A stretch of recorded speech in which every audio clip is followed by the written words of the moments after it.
మా సొమ్ము దావుకుంటా మమ్మల్ని బీసీలకు ఇలా అధికారం మేమంటావు ఆయన అంటాడు మీరేమన్నా చేసుకోరు కానీ రాజకీయాలు చేయొద్దట. బరాబర్ రాజకీయాలే చేస్తాం.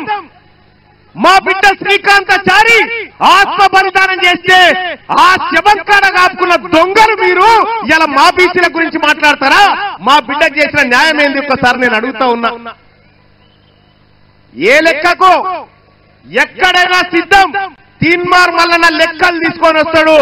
మీరు రమ్మంటే గోల్కొండ కాడ కూర్చుందామా, 1000 స్తంభాల గుడి కాడ కూర్చుందామా, లేకపోతే కాకతీయుల ఏ దూరణం కాడ కూర్చుందామో చెప్పురు. మీరు చేసింది దొంగతనమే. మీకో విషయమే తెలుసా? అసలు ఈ రెడ్లు వెలమలు తెలంగాణలో కాదు. ఈ రెడ్లు వెలమలు తెలంగాణలో కాదు.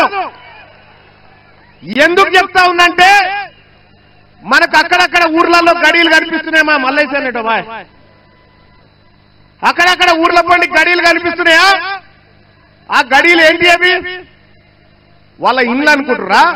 కాదు, ఒకప్పుడు తహసీల్ ఆఫీసులు అవన్నీ. ఒకప్పుడు తహసీల్ ఆఫీసులు. ఆ తహసీల్ ఆఫీసులో అప్పుడున్నటువంటి నిజాం ఏం చేసిందంటే ఇక్కడ వాళ్ళకు చదువు రాదు, ఉర్దూ రాదు, ఇంగ్లీష్ రాదని చెప్పి కొంతమందిని ఇతర రాష్ట్రాల నుంచి పిలిపించుకుంటే వీళ్ళు వచ్చారు. వీళ్ళు వచ్చి అలా దొరబడి పన్నులు వసూలు చేసుకుంటా మొత్తం భూమి సంపద అంతా వాళ్ళ పేరు మీద రాసుకున్నారు. వీళ్ళు మనోళ్ళు కాదు. ఈ వరంగల్ ఆర్ట్స్ కాలేజ్ వేదికలో జరుగుతున్నటువంటి ఈ సభ రెడ్లకు వెలమలకు మనం విడాకులు తీసుకుంటా ఉన్నాం. వాళ్ళతోటి వాళ్లకు మనకు విడాకులు ఇవి. ఎక్కడైనా పెళ్లిళ్ళు ఘనంగా చేస్తారు కానీ విడాకుల మహోత్సవం ఘనంగా చేస్తున్నటువంటి కార్యక్రమం ఇదే. విడాకులైనా కాదా? విడాకులైనా కాదా? ఇక వద్దా చాలు మీ సోపద్దాలు. 70 ఏళ్ళు మీ సోపతి బట్టి తిరిగితే 7 లక్షల కోట్ల అప్పయింది నా ప్రజల మీద.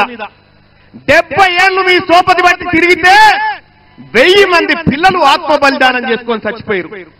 70 ఏళ్ళు మీ సోపతి బట్టి తిరిగితే లక్షల కోట్ల సంపద లూటీ అయిపోయింది.